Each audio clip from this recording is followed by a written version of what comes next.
नमस्कार, मैं हूं रवि कैंथरा। एचएनएम पर वक्त है 3 बड़ी खबरों का। पहली बड़ी खबर से शुरुआत की पंतनगर से है। पंतनगर में आज उत्तराखंड के मुख्यमंत्री पुष्कर सिंह धामी पहुंचे, जहां पर मुख्यमंत्री ने कृषि और प्रौद्योगिकी विश्वविद्यालय में मुख्य अतिथि के तौर पर प्रतिभाग किया। उन्होंने 17वें कृषि विज्ञान सम्मेलन कार्यक्रम में शिरकत की। सीएम ने स्टॉलों का अवलोकन किया और उत्पादों के बारे में विशेषज्ञों से जानकारी भी ली। इसी क्रम में सीएम धामी ने द्वीप प्रज्वलित कर कार्यक्रम का शुभारंभ किया। उन्होंने सम्मेलन को संबोधित करते हुए कहा कि राज्य के आम बजट में किसानों को प्राथमिकता से आगे बढ़ाने का बजट प्रस्तुत किया गया है। साथ ही किसानों के उत्थान और समृद्धि के लिए सरकार काम कर रही है।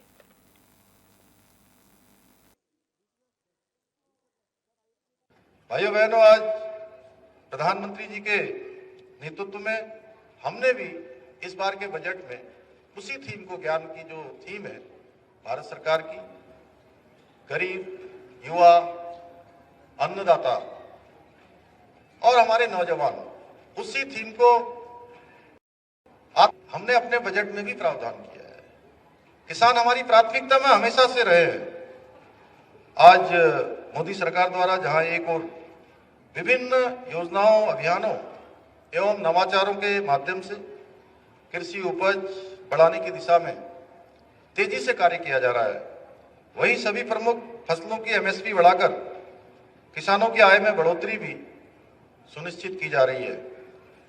आदरणीय मोदी जी से प्रेरणा लेकर हमारी राज्य सरकार भी किसानों के उत्थान एवं समृद्धि के लिए संकल्पित होकर कार्य कर रही है। वर्तमान में प्रदेश में किसानों को 3 लाख रुपए तक का ऋण बिना ब्याज के देने के साथ ही फार्म मशीनरी बैंक योजना के अंतर्गत कृषि उपकरण खरीदने एवं एप्पल मिशन के अंतर्गत सेब के बागान लगाने पर 80% तक की सब्सिडी दी जा रही है और इस बार के बजट में भी हमने इसका प्रावधान किया है। इसके साथ ही हम चाय बागान धौला देवी, मुंशियारी, बेताल घाट को जैविक चाय बागान के रूप में परिवर्तित करने का कार्य भी कर रहे हैं।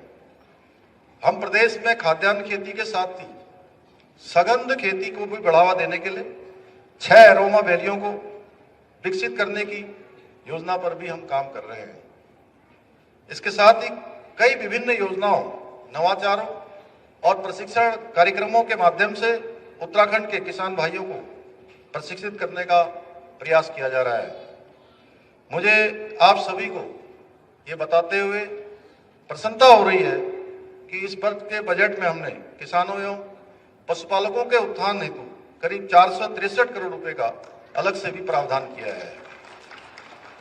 भाइयों बहनों, अन्नदाताओं का उत्थान सुनिश्चित करने की दिशा में गोविंद वल्लभ पंत कृषि एवं प्रौद्योगिकी विश्वविद्यालय लंबे समय से कार्य कर रहा है।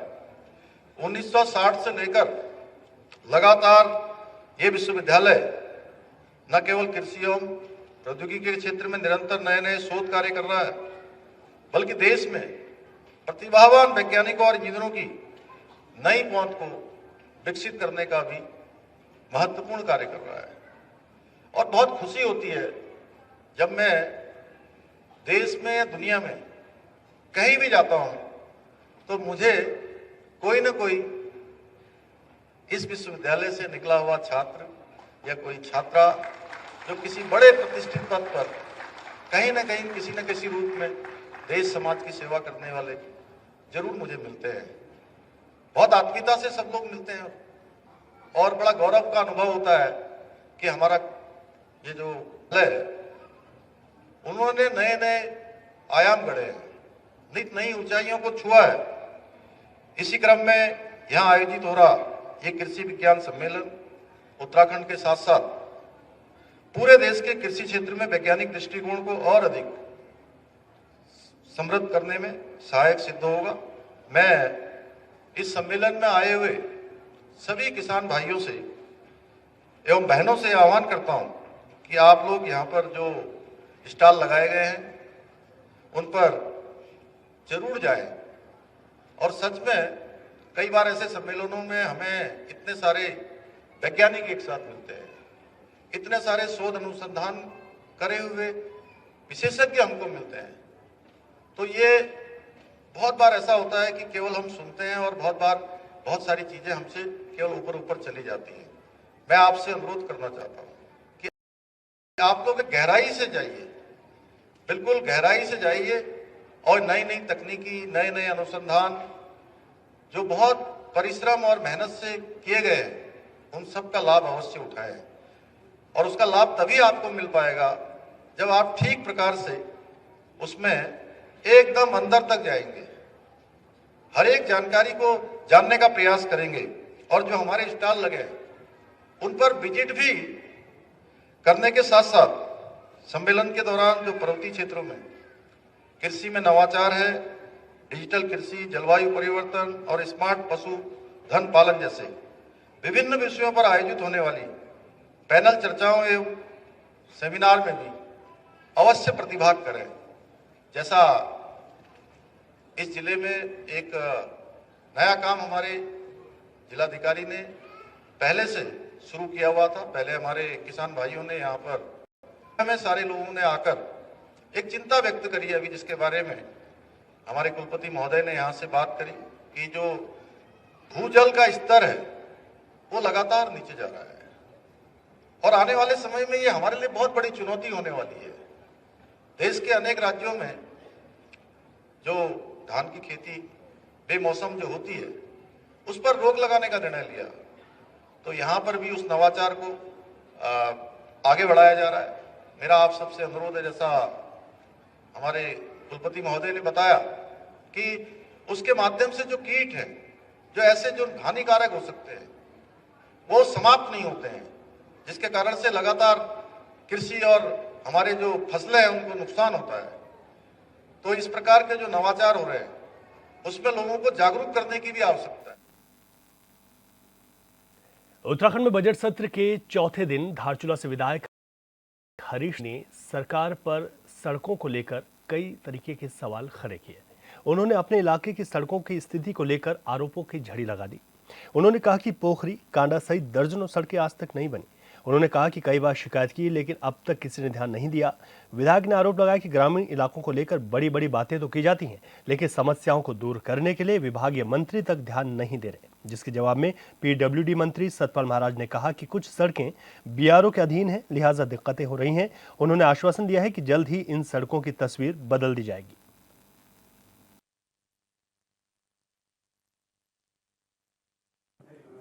आदि कैलाश दौरे से आज हमारा जो ब्यास घाटी है धारचूला में है, वहां पे श्रद्धालुओं की संख्या 100% बढ़ी है। मैं उनका धन्यवाद करता हूं। लेकिन मैं इस सदन से धन्यवाद सरकार का भी करूंगा, लेकिन सरकार जो उन्होंने एक राह दिखाया, सरकार को उनके पद चिन्हों पे चलना चाहिए। उन क्षेत्रों को जो आज ये जिनको हम अंतिम गांव को प्रथम गांव कहते थे, प्रथम गांव कहने से उसका विकास नहीं होगा।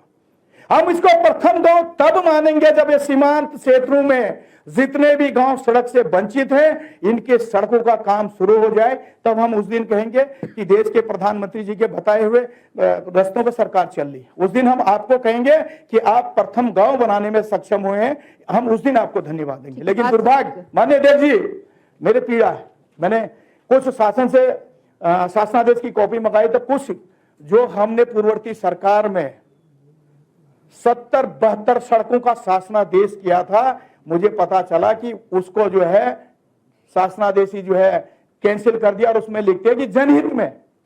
गांव के सड़कों से गांव को वंचित रखना अगर जनहित है तो ये सरकार को आईना दिखाना, ये सरकार का चरित्र है और करनी और करतूत है। आप कहते हैं कि हम जनता के प्रति जो है जनता के लिए कर रहे हैं। आज मैं आपको ये गिना रहा हूं, अभी तोक नहीं गिनाए हैं। कल जो आप लोग चर्चा कर रहे थे ना कि 50 से 100 जो गांव पड़ते हैं, वो जो जनसंख्या वाले लिंक वाली, अगर वो मैं गिनाना शुरू करूं तो 250 तोक हैं मेरे यहाँ जिन जो आज भी सड़क से वंचित है। माननीय अध्यक्ष जी, मेरी पीड़ा है, मैं हमेशा इस सदन में इन मामलों को लाता हूं और सरकार, आप देख रहे हैं संसदीय कार्य मंत्री जी हंस रहे वहां से। आपको दुख होना चाहिए, ये मेरी पीड़ा नहीं है, पर्वतीय क्षेत्र की पीड़ा है। इस उत्तराखंड के लिए जिन्होंने अपनी प्राणों की आहुति दी है, उन लोगों की पीड़ा है। माननीय अध्यक्ष जी, आपका जब समय आएगा माननीय, आप बोल लीजिएगा। समय तो तुम्हारा आ गया। मेरा समय अगर आता माननीय अध्यक्ष जी, प्रथम सिंह समझिए मैं कहां बोल रहा हूं। मान्य संसदीय मंत्री जी, जब हमारा समय था, जब हमको अधिकार था, हमने 111 गांवों को काली परछाई से बाहर किया, मिर्ग बिहार से।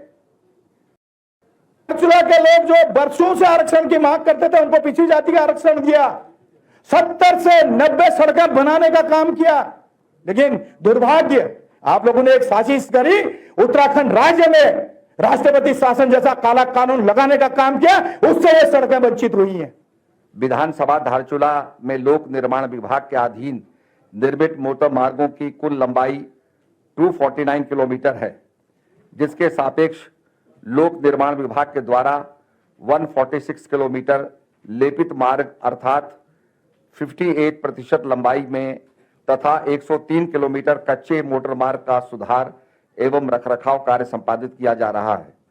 विभाग के द्वारा वित्तीय वर्ष 2023-24 एवं चालू वित्त वर्ष 24-25 में विभागीय पूंजीगत योजनाओं के अंतर्गत मार्गों के सुधार एवं डामरीकरण हेतु वर्षवार क्रमशः 91.94 लाख एवं रुपए 97.12 लाख की धनराशि स्वीकृत की गई है। विभाग के द्वारा वित्तीय वर्ष 2021-22 एवं चालू वित्त वर्ष 2024-25 में विभागीय राजस्व मदों तथा प्रदेश के मार्गों पुलियों के अनुरक्षण के मद के अंतर्गत नवीनीकरण कार्यों में वर्षवार क्रमशः 13.90 किलोमीटर एवं 6.46 किलोमीटर लंबाई में नवीनीकरण कार्य संपादित किया गया। मार्गों को गड्ढा मुक्त किए जाने, पैच मरम्मत कार्य में वित्तीय वर्ष 2023-24 में वित्तीय वर्ष 2024-25 में वर्षवार क्रमशः 57.64 किलोमीटर लंबाई एवं 21.36 किलोमीटर लंबाई में पैच मरम्मत कार्य संपादित किए गए।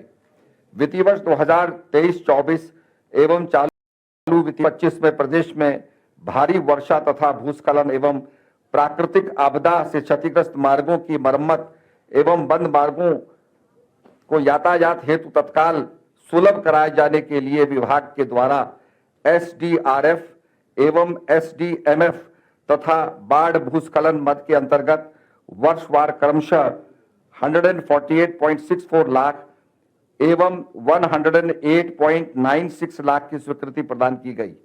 विभाग के द्वारा वित्तीय वर्ष 2022-23 एवं चालू वित्तीय वर्ष 2023-24 में PMJSY वन टाइम मेंटेनेंस मद के अंतर्गत कार्यों में वर्षवार क्रमशः 10 किलोमीटर लंबाई लागत 254.85 लाख एवं 16 किलोमीटर लंबाई व 40 मीटर स्पान हेतु कार्य लागत 414.72 लाख संपादित किया गया।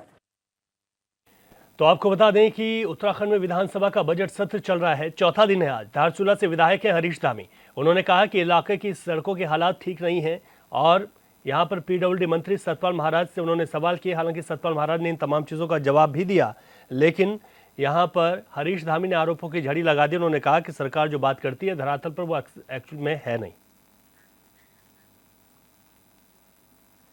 तो तीन बड़ी खबरों में आगे बढ़ेंगे, लेकिन उससे पहले यहां वक्त है एक छोटे से ब्रेक का। ब्रेक के बाद एक बार फिर आपका स्वागत है। बात करेंगे आज की तीसरी बड़ी खबर की। गुरुवार को वित्त मंत्री ने बजट पेश किया। स्वास्थ्य विभाग के लिए 50,000 करोड़ से अधिक का बजट रखा गया है।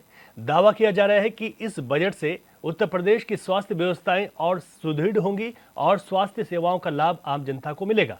लेकिन कई अस्पताल ऐसे हैं जिनकी हालात खराब हैं। इस रिपोर्ट में देखिए।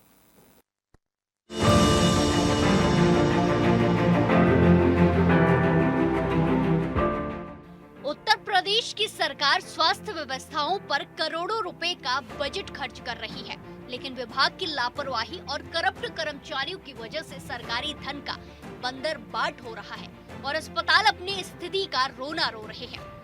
देवरिया जिले में भी कुछ अस्पतालों का हाल बेहाल है। जिले के बेतालपुर ब्लॉक के ललितपुर गांव में स्थित सामुदायिक स्वास्थ्य केंद्र खंडर में तब्दील हो गया है। इस अस्पताल में मरीजों के लिए की गई सभी व्यवस्थाएं भ्रष्टाचार की भेंट चढ़ गई है। अस्पताल में न तो शौचालय की व्यवस्था और न ही शुद्ध पेयजल की और न ही बिजली की समुचित व्यवस्था है, जिस कारण लाखों की एक्सरे मशीनों पर धूल जमा हो चुकी है। जी, ये प्रकरण मेरे भी सामने आया है, उनका साइन बनता है, कौन बनाता है अभी एग्जैक्टली इसकी हम लोग जांच कर रहे हैं और इसको कल या परसों तक इसकी पूरी आख्या बना के आपको और हमारे सीएमओ सर को भी, सीएमओ सर ने भी फ़ोन किया था, उनको भी भेज दिया जाएगा। आती नहीं है ये तो कंफर्म है, उनका साइन कौन बना रहा है इस पर हम लोग अभी लगे हुए हैं कि कौन किसकी वजह से साइन बन जा रहा है। बेतालपुर प्राथमिक स्वास्थ्य केंद्र प्रभारी डॉक्टर मनीष सिंह ने सामुदायिक स्वास्थ्य केंद्र ललितपुर का निरीक्षण किया, जहां पर ये बातें सामने आई है कि डॉक्टर आकृति दुबे अस्पताल नहीं आती है, लेकिन रजिस्टर में हस्ताक्षर हो जाते हैं। वहीं दूसरी तरफ सामुदायिक स्वास्थ्य केंद्र पर तैनात डॉक्टर आकृति दुबे का कहना है कि हमारे यहाँ बायोमेट्रिक उपस्थिति लगती है, वो प्रतिदिन अस्पताल आती है। नहीं, वेतन उनका सीएमओ साहब ने रोका था, पिछली बार रोका था वेतन, सर ने भी बार रोका है वेतन, मैंने भी एक दो बार से शिकायत की है, सर ने माना है इस बात को, उन्होंने वेतन रोका है, तो वेतन नहीं निकलता है और बाकायदा जो है कि वो कहाँ से क्या करती हैं, क्यों नहीं आती हैं, कहाँ रहती हैं, उसकी जानकारी मैं कल तक आपको के सामने प्रस्तुत कर दूँ। हाँ, सिग्नेचर कौन कर रहा है अब उसकी संज्ञान में आज लेते हुए इसको कल या परसों तक फाइनल कर दिया जाएगा, कौन करता है कौन नहीं करता है। निरीक्षण के दौरान सामने आई बातों पर आकृति कहती है कि उनकी कभी-कभी जिला अस्पताल में भी ड्यूटी लगती है, जिस वजह से किसी दिन ऐसा हो सकता है, लेकिन वो हमेशा अस्पताल आती है। सच क्या है ये तो प्रभारी निरीक्षण जानते होंगे या आकृति दुबे, लेकिन इतना तो साफ है कि मौजूदा वक्त में अस्पताल के हाल बेहाल है और इलाज नहीं मिलने से इलाके के लोगों को परेशानी हो रही है। जी, मैं यहाँ पे मौजूद होती हूँ और यहाँ पे जो भी साइन है मेरे द्वारा ही किया जाता है। मेरा साइन कोई तीसरा आदमी नहीं करता है। मेरी ड्यूटी वहाँ पे जिला अस्पताल में भी लगती है, इमरजेंसी ड्यूटी जिसको मेडिकल लीगल एम है, 24 घंटे की सुबह 8 से अगले 8 बजे तक होती है। तो वहाँ पे भी मैं ड्यूटी करने जाती हूँ, महीने में 8 दिन, कभी 6 दिन, और कभी भी मैं अपनी ड्यूटी से नहीं हटी हूँ। वहाँ पे सारा प्रूफ भी है कि मैं मेडिको लीगल करती हूँ। ये जो मेडिको लीगल लिस्ट आती है वो सीएमएस द्वारा ही आती है वहाँ से, यहाँ आपकी ड्यूटी लगाई है।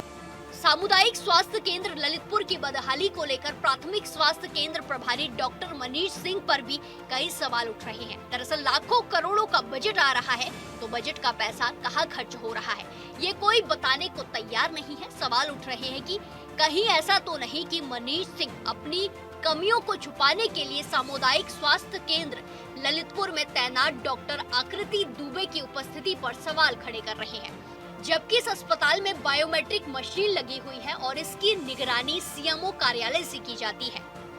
ये मुझे नहीं पता कि क्यों ऐसा हुआ है, क्यों आरोप लगाया जा रहा है, इस बात का तो मुझे भी नहीं पता कि इस तरह से क्यों। और पर मैं ये जानती हूँ कि मैं ड्यूटी करती हूँ और इसका प्रमाण सबके पास है। अच्छा, यहाँ अस्पताल पे कोई बायोमेट्रिक उपस्थिति भी लगती है? जी, बायोमेट्रिक उपस्थिति लगती है, हर महीने बायोमेट्रिक अटेंडेंस भी जाता है। तो जब बायोमेट्रिक होता है तो फिर ये कैसे संभव है, कितना गंभीर आरोप लग जाए? वही बात है ना कि जब बायोमेट्रिक लगता है तो मुझे भी नहीं समझ में आ रहा है कि अगर उसमें होता तो बायोमेट्रिक में भी दिखाता, और बायोमेट्रिक मशीन तो झूठ नहीं बोलेगी। सरकार लाखों करोड़ का बजट खर्च करती है ताकि मरीजों को बेहतर इलाज मिल सके, लेकिन देवरिया में अधिकारियों की लापरवाही की वजह से सरकार की बदनामी हो रही है, जिस पर ध्यान देने की जरूरत है। HNN 24/7 के लिए देवरिया से विजय तिवारी की रिपोर्ट।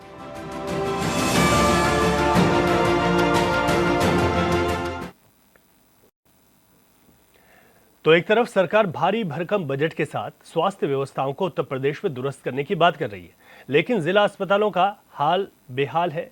जो सुविधाएं हैं, मूलभूत सुविधाएं होनी चाहिए, वो भी वहां पर नहीं है। इस वक्त हमारे संवाददाता विजय तिवारी हमारे साथ जुड़ गए हैं फोन लाइन पर।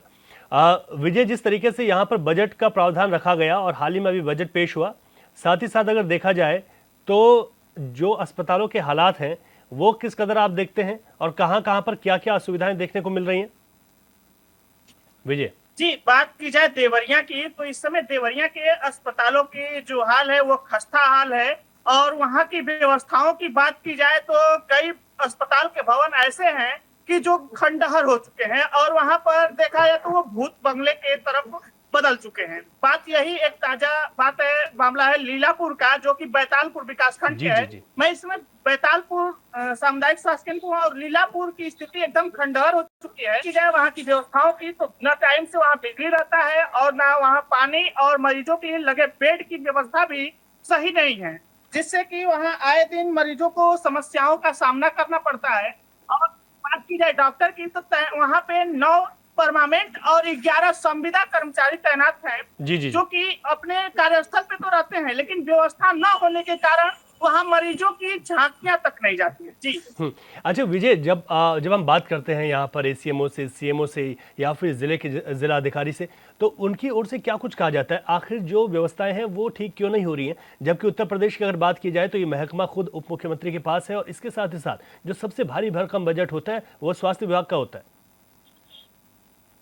जी, आपको बता दें कि इस संदर्भ में जब आज मैं सीएमओ राजेश झा से बात करना चाहा, तो मीटिंग का हवाला देते हुए चेंबर छोड़ के भागते नजर आए, जिससे कि ये सवाल उठता है कि कहीं न कहीं अधिकारी इसमें संलिप्त है। और वहीं बात की जाए तो प्राथमिक स्वास्थ्य केंद्र के जो प्रभारी हैं वर्तमान के मनीष सिंह, इनके द्वारा भी वहां पर व्यवस्थाएं नहीं हुई, जो कि लीलापुर में 2 महिला डॉक्टर हैं और उनके लिए महिला शौचालय तक की व्यवस्था नहीं की गई।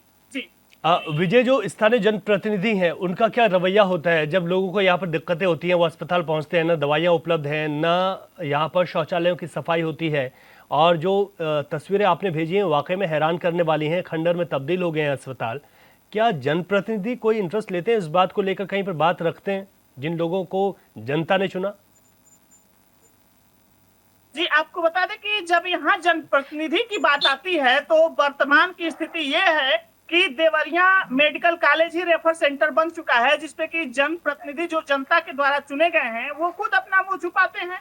यहाँ देवरिया के ये अस्पताल है पथरदेवा विधानसभा में, जहाँ के प्रतिनिधि हैं कृषि मंत्री भी है, उनको इतना टाइम नहीं मिलता है कि अपने जनपद की व्यवस्थाओं का निरीक्षण कर लें। ठीक है विजय, बहुत शुक्रिया आपका। आपने बताया कि किस तरीके के हालात बने हुए। कुछ स्थानीय लोगों से बात करते हैं। जयप्रकाश इस वक्त हमारे जो स्थानीय हैं फोन लाइन पर हमारे साथ जुड़ गए हैं। अब जय, जिस तरीके से बात आ रही है सामने, और आप लोगों को कितनी दिक्कतें होती हैं जब आप लोग अस्पताल पहुंचते हैं? क्या क्या असुविधाओं को आपका सामना करना पड़ता है? यहाँ जो आज मेडिकल कॉलेज देवरिया जो है, इसमें कोई सुविधा नहीं है जी। यहाँ जो है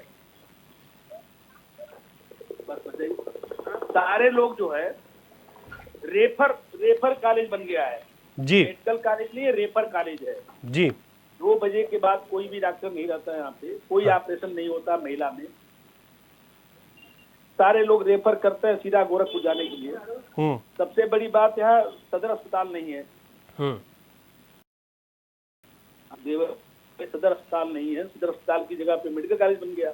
जी जी। मेडिकल में कोई डॉक्टर नहीं रहता है जी। 2 बजे तक डॉक्टर रहेंगे लोग, 2 बजे के बाद कोई नहीं रहेगा। ये हालत है। आप ओपीडी की हालत देखेंगे, ओपीडी में जाएंगे तो कोई डॉक्टर नहीं मिलेगा आपको 2 बजे के बाद। ना सारा दवा बाहर से लेना है, अंदर कोई दवा नहीं है। कहाँ कहाँ आप लोग ने शिकायत की है जय, और जो स्थानीय जनप्रतिनिधि हैं, जो जिम्मेदार हैं, वो क्या कहते हैं इस पर? वो तो कहते हैं सब ठीक चल रहा है जी। पर स्थानीय जनप्रतिनिधि तो कहेंगे ठीक चल रहा है, लेकिन जो देखेगा वहाँ पे, हम लोग जाके वहाँ देखते हैं दीदी अस्पताल पे कि कोई सुविधा नहीं है, सुविधा के नाम पे 0 है। जी जी जी, ठीक है जय, आप कह रहे हैं कि सुविधाओं के नाम पर कुछ नहीं है यहाँ पर, और सिर्फ बातें होती हैं, और ये बातें हवा हवाई हैं, और इन हवा हवाई बातों से जो दिक्कत है वो आम जनता को है। 3 बड़ी खबरों में अभी के लिए नमस्कार।